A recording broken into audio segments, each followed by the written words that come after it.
علی واصف رحمۃ اللہ کا بڑا پیارا جملہ ہے کہ پریشانی حالات کی وجہ سے نہیں، خیالات کی وجہ سے ہوتی ہے. ہماری پریشانیاں ہماری غلط فہمیاں ہوتی ہیں. ہم نے غلط پیمانے بنا لیے خوش نصیبی، بد نصیبی، کامیابی اور ناکامی کے. قرآن پاک میں اللہ تعالیٰ ارشاد فرماتا ہے کہ میں جب ہم ایمان لے آئے، جب ہم نے کلمہ پڑھ لیا تو اب اللہ نے کہہ دیا ہے کہ میں آزماؤں گا بھوک سے اور خوف سے. خطرناک بھوک کون سی ہے کہ خواہش بھی اور پوری بھی نہ ہو رہی ہے. خوف کیا ہے کہ جو حاصل شدہ چیزیں ہیں وہ چھن نہ جائے. آج آپ دیکھ لیں کہ آرزویں بڑھتی جا رہی ہیں، کمپیریزن بہت زیادہ ہو گیا. رسول اللہ صلی اللہ علیہ وسلم کی حدیث ہے کہ جب بھی دیکھو اپنے سے نیچے کو دیکھو. سر اٹھا کے اللہ سے کچھ مانگنے سے پہلے سر جھکا کے وہ ساری نعمتیں گن لو جو اللہ نے پہلے سے دی ہوئی ہیں. اینگزائٹی وسوسوں کی، نیگیٹو تھاٹس کی بیماری ہے. یا ماضی کا پچھتاوا یا مستقبل کے اندیشے. پریزنٹ مومنٹ میں بندہ نہیں رہتا، یا ماضی کے اس کے بارے میں سوچتا رہتا ہے. آدھے لوگ تو ماضی بدلنا چاہتے ہیں، دیکھیں کیا چاہتے ہیں. وہ وقت جو ویسے ہی گزر گیا اس کو اپنے دماغ میں پھر سے لا کے، اللہ تو کسی کو اس کی برداشت سے زیادہ نہیں آزماتا، ہم خود کو آزما رہے ہوتے ہیں. خطرہ باہر سے نہیں ہے، کیونکہ اینگزائٹی میں نا ایک فیئر بھی ڈیولپ ہو جاتا ہے، خطرے کا احساس ہوتا ہے. خطرہ باہر سے نہیں ہے، خطرہ اندر سے ہے. شیطان ہماری رگوں میں خون کی طرح دوڑتا ہے اور وہ دو ہی کام کرتا ہے، یا مغرور کر دیتا ہے یا مایوس کر دیتا ہے. جب آپ کے حالات اچھے ہوں گے تو مغرور کر دیتا ہے، یہ اس کا طریقہ واردات ہے. یا اگر کہیں ذرا سختی آئے گی تو وہ آپ کو مایوس کر دے گا. اور اللہ نے تو سیدھا سیدھا کہہ دیا کہ میری رحمت سے مایوس نہ ہونا، میری رحمت میرے غضب پر حاوی ہے. اپنے حال کو نہیں دیکھنا ہوتا، اپنے خیال کو دیکھنا ہوتا ہے. اس دن میں حضرت واصف علی واصف کی ایک آڈیو سن رہا، اس میں ارشاد فرماتے ہیں کہ پیغمبر کی ابتلا تقرب کی انتہا ہوتی ہے. جتنا پیغمبر تکلیف میں ہوتا ہے اتنا اللہ کے قریب ہوتا ہے. اللہ کی تقسیم امیر اور غریب کی نہیں ہے، خوشی اور غم کی نہیں ہے، قریب اور دور کی ہے. وہ ایک اور جگہ ارشاد فرماتے ہیں کہ اللہ کے راستے کی سب سے راز کی بات ہے کہ مشکل میں بھی آسان رہتا ہے. دیکھیں، چھوٹے ڈر کو بڑا ڈر ختم کرتا ہے. ہم دنیا کو لے کے الجھ گئے ہیں.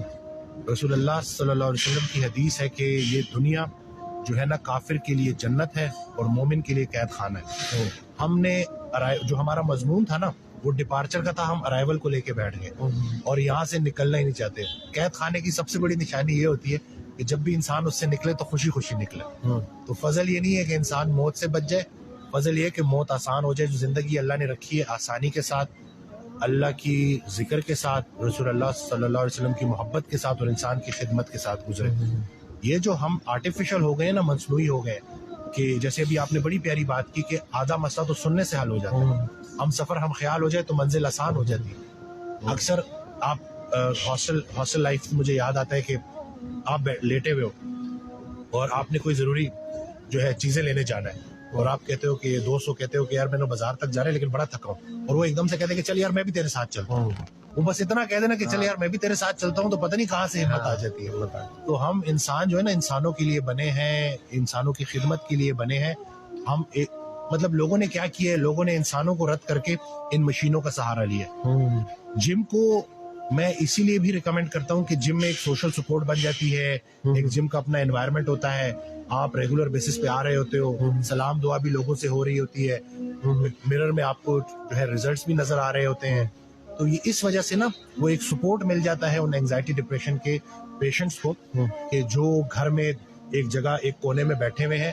اور اب وہ جو تنہائی ہے نا وہ ان کے لیے سب سے خطرناک ثابت ہو رہی ہے، کیونکہ اب جو ایک فارغ بندہ ہے وہ جو ہے شیطان کے پورے کنٹرول میں ہوتا ہے اور وہ پھر ان تھاٹس سے نکل نہیں پاتا. سب سے بڑی ایڈکشن جو ہے نا وہ نیگیٹو تھاٹس کی ہے. اینگزائٹی ڈپریشن جس نے گزارا ہو اس سے پوچھیں کہ یہ کس حد تک خطرناک ہوتی ہے. ایکسرسائز کچھ ہارمونلی بھی چیزیں چینج کرتی ہے، یہ بھی میں بتا دوں. ایکسرسائز ہوپ مالیکیول ریلیز کرتی ہے. جب ہم مسلس کو کانٹریکٹ کرتے ہیں تو ہوپ مالیکیول ریلیز ہوتا ہے جس کے اینٹی اینگزائٹی اور اینٹی ڈپریسنٹ افیکٹس ہیں.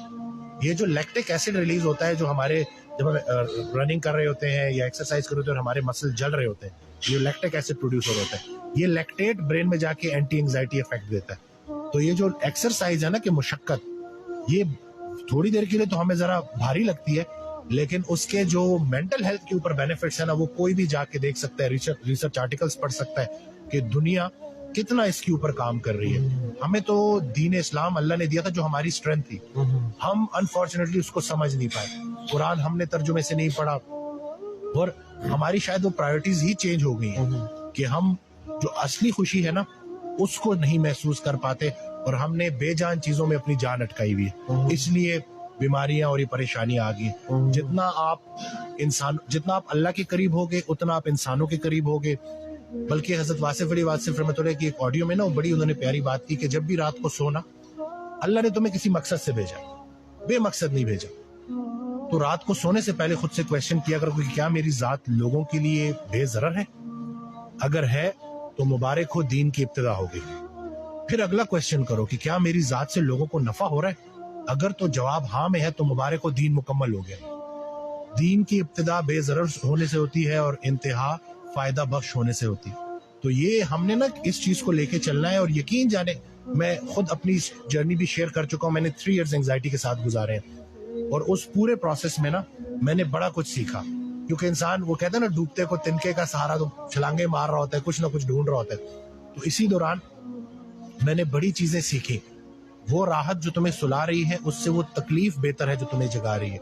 یہ جو اللہ کی طرف سے جو تکالیف آتی ہے نا, یہ دعوت نامے ہیں جگانے کے لیے. کیا ہے میرے بندے, جاگ, کہیں زیادہ آرام پسند تو نہیں ہو گیا, کہیں زیادہ کمفرٹ میں تو نہیں چلا گیا, کہیں آس پاس دیکھ رہے یہ جو پڑوسیوں کے حقوق کے اوپر صحابہ سمجھتے کہ شاید جائیداد میں بھی ان کو حصہ نہ دے دیا جائے. تو یہ پورا اسلام جو ہے نا, یہ پورا کا پورا آپ کے پاس آپ کی پرابلمز کا حل ہے. لیکن ہم اس اسلام کو سمجھے نہیں ہیں. اکثر آج کل یہ سو کالڈ ذرا یہ جو کچھ لوگ ہیں وہ کہتے ہیں کہ کیسے آپ ایک بیماری کو اسلام سے ریلیٹ کر رہے ہیں. کیا اسلام آپ کو کمپیشنیٹ ہونا نہیں سکھاتا؟ کیا اسلام آپ کو ایمپتھی نہیں سکھاتا؟ کیا اسلام آپ کو ایکسرسائز کرنا نہیں سکھاتا؟ کیا اسلام آپ کو روزہ رکھنا نہیں سکھاتا؟ کیا اسلام آپ کو جس نے اپنے آپ کو پہچان لیا اس نے اپنے رب کو پہچان لیا. پہلے اپنی خدمت کرنی ہے پھر دوسروں کی کرنی ہے. تو یعنی کہ خود سے غافل والے جو مطلب قوی مومن بہتر ہے اللہ کی نظروں میں ضعیف مومن سے. یعنی کہ اللہ کو بھی وہ مسلمان پسند ہے جو پہلے اپنی خدمت کرتا ہے, جس نے اپنے آپ کو اس قابل کر دی. تو انہی چیزوں کو اگر ہم سمجھیں گے نا تو ہم کوئی اسلام کو معاذ اللہ کوئی ایسا نہیں سمجھ رہے کہ جیسے ہم بیماری سے نظر ہٹا رہے ہیں. ہم یہ کہہ رہے ہیں کہ اگر ہم اسلام کو پراپر سمجھ جائے تو بنانے والے نے ہی ہمیں اسلام دیا ہے نا, تو اس نے پورا مکمل ایک ترتیب ہمیں بنا کے دی ہے. بس ذرا سا ہم اس کے اوپر عمل کرنا شروع کریں گے تو انشاءاللہ ہماری زندگیوں میں آسانی ہے. واصف علی واصف رحمۃ اللہ سے ایک شخص نے پوچھا کہ مجھے کیسے پتہ چلے گا کہ اللہ مجھ سے کتنا راضی ہے؟ انہوں نے جواب دیا کہ جتنا تم اللہ سے راضی ہو اتنا اللہ تم سے راضی ہے. خود سے پوچھو کہ کہیں تم نے اللہ سے گلے تو نہیں شروع کر دیے؟ پہلے تھوڑے انعام ہوئے ہوئے اللہ کے آپ کے اوپر. ہمارا سب سے بڑا مسئلہ یہ ہے کہ ہم کمپیریزن کر رہے ہیں. Comparison is a colour of joy. ہم جب تک کمپیریزن نہیں چھوڑیں گے ہم نے موجود ہمیں پہ راضی رہنا. بلکہ نفس مطمئنہ کے متعلق ان سے کویشچن ہوا نا کہ یہ کیسے اچیو کی جا سکتی ہے, یہ ہے کیا؟ تو انہوں نے ایگزامپل دی کہ مثال کے طور پہ اللہ تعالیٰ آپ کو 2 دن کے لیے آپ کی زندگی کا کنٹرول دے اور 2 دن بعد وہ کنٹرول واپس لے اور آپ سے پوچھے کہ کیا کیا بدلا, اور آپ بولو کہ یا اللہ آپ سے بہتر میری زندگی کون چلا سکتا ہے, جو کی تو واپس لوٹا دی.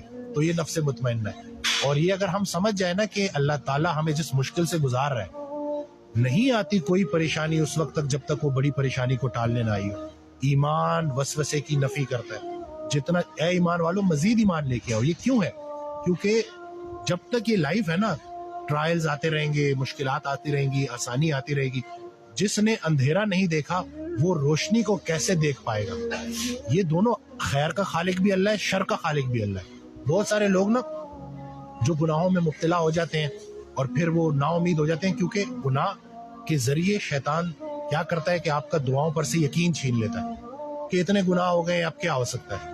حالانکہ اللہ تعالیٰ قرآن میں آپ کو بالکل ڈیفرنٹ بات بتا رہا ہے. وہ تو یہ تک کہہ رہا ہے کہ میں چاہوں تو تمہاری برائیوں کو نیکیوں میں کنورٹ کر دوں. تو تمہیں کس چیز نے جو ہے پریشان کیا ہوا ہے؟ خیال درست ہو جائے نا, منظر خیال بدل جائے تو منظر بدل جاتا ہے. لیکن لوگوں کا بیٹھنا, لوگوں میں اپنی سنگت کو دیکھنا کہ آپ کن لوگوں میں بیٹھ رہے ہو, کوئی ایک انسان اللہ کے حوالے سے منتخب کر لو اور اس کی بات ماننا شروع کر دو. میں تو یہی سمجھا.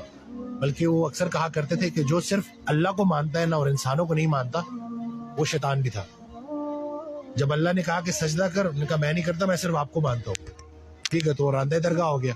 تو یہ چیز سمجھنی ہے کہ آپ کی لائف میں دین کے اعتبار سے کوئی استاد ہے کہ نہیں ہے, جو آپ کا کام ہے اس سے ریلیٹڈ کوئی استاد ہے کہ نہیں ہے. یہ جو بے استاد لوگ ہیں نا, ڈاکٹر گوگل شریف نے جو ہے یہ بڑا کام خراب کیا ہے کہ اب لوگ گھر بیٹھے خود سے ڈاکٹر بن رہے ہیں. ایک چیز جو گوگل آپ کو نہیں دے سکتا وہ ہے ایکسپیرینس, وہ ہے تجربہ. جتنا علم اطاعت سے ملتا ہے اتنا کسی کتاب سے نہیں ملتا. حضرت واصف علی واصف رحمۃ اللہ کا بڑا پیارا جملہ ہے کہ پریشانی حالات کی وجہ سے نہیں، خیالات کی وجہ سے ہوتی ہے. ہماری پریشانیاں ہماری غلط فہمیاں ہوتی ہیں.